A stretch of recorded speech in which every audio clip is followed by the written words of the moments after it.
Comptez chaque centime compte. Et on en parle d'Instagram et on parle un petit peu de l'euphorie des réseaux sociaux de ces dernières années où l'économie aujourd'hui va beaucoup mieux qu'il y a 10 ans. On tourne ça en début 2019. Et il y a 10 ans, c'était beaucoup plus compliqué sur les marchés. Les consommateurs, le marché consommateur était heurté, était touché vraiment quasiment dans le monde entier. Les gens dépensaient moins et donc c'était plus difficile. Et ces dernières années, ça va beaucoup mieux.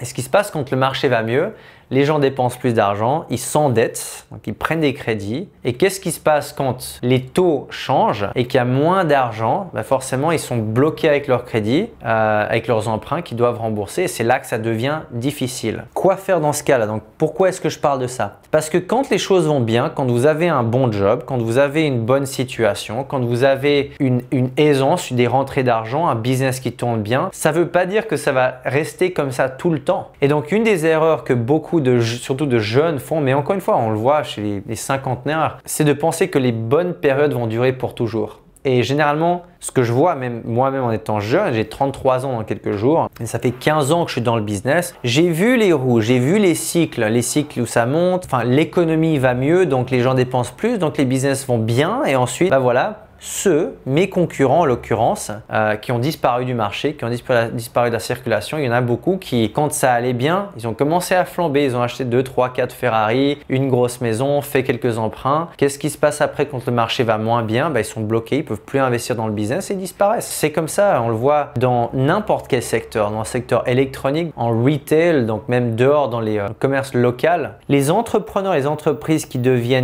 dépensent trop quand les choses vont bien, au lieu de garder un peu plus de réserve en sachant par expérience que le marché peut évoluer très vite, les personnes qui dépensent trop et qui manquent de respect à l'argent, qui manquent de respect aux finances sont généralement ces mêmes personnes qui se font croquer par les marchés et qui se font croquer par les concurrents. Donc, respectez l'argent. Il faut respecter l'argent. Moi, j'ai un respect énorme pour chaque centime et chaque personne qui dépense de l'argent dans mes sociétés. Et même, encore une fois, on en parlait sur le matériel qu'on a acheté pour vous. Je vous dis toujours, dépensons de l'argent si c'est nécessaire. Mais est-ce qu'on peut avoir quelque chose où on peut économiser 10 euros, 50 euros, 100 euros? Parce que j'ai un respect pour l'argent. Et l'erreur que font beaucoup de personnes, c'est de se dire bon tout va bien, je coule dans l'argent, je peux dépenser. Ouais mais attends, ça va peut-être pas être comme ça il y a un an, enfin dans un an, dans 5 ans, dans 10 ans. Garde ton argent parce que tu vas pouvoir réinvestir quand les autres ne pourront plus investir.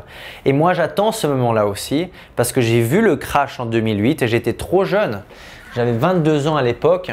J'aurais bien voulu avoir la trentaine et avoir vraiment des liquidités ou du capital où je peux investir et acheter des activités qui tombaient parce qu'ils n'avaient plus le capital et plus le budget pour payer même leurs employés. Donc, il y a eu énormément de sociétés qui ont dû fermer parce qu'elles n'avaient plus d'argent. Et j'aurais adoré avoir beaucoup d'argent à ce moment-là pour pouvoir racheter beaucoup de choses à des prix complètement cassés.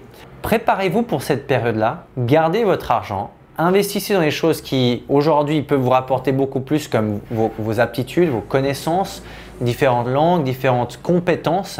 Gardez votre argent, économisez de l'argent pour que quand les choses vont moins bien, là vous pouvez investir parce que quand les gens vont vendre, et c'est ça qu'il faut comprendre, c'est qu'à un moment donné, l'économie c'est toujours cyclique. À un moment donné, il va y avoir un crash à un moment donné ces prochaines années, si c'est dans 1 an, 2 ans, 5 ans, on ne sait pas exactement, mais il va y avoir des difficultés économiques et ceux qui ont des réserves vont pouvoir prendre les parts de marché des autres et c'est ce que j'attends personnellement, c'est de faire un maximum de réserves pour que quand l'économie change, à ce moment-là, vous pouvez réinvestir et vous pouvez prendre plus de parts de marché, vous pouvez acheter de l'immobilier beaucoup meilleur marché, vous pouvez recruter d'autres personnes très compétentes, d'autres entreprises qui vont devoir fermer parce qu'elles ont mal géré leurs finances. Comptez chaque centime compte. Il faut toujours respecter l'argent et encore plus si vous en gagnez maintenant, toujours respecter l'argent parce que la roue tourne. Il n'y a rien de pire que d'avoir besoin d'argent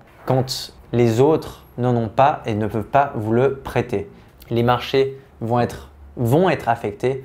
Et ça va être votre opportunité d'investir et d'acheter des choses extrêmement bon marché.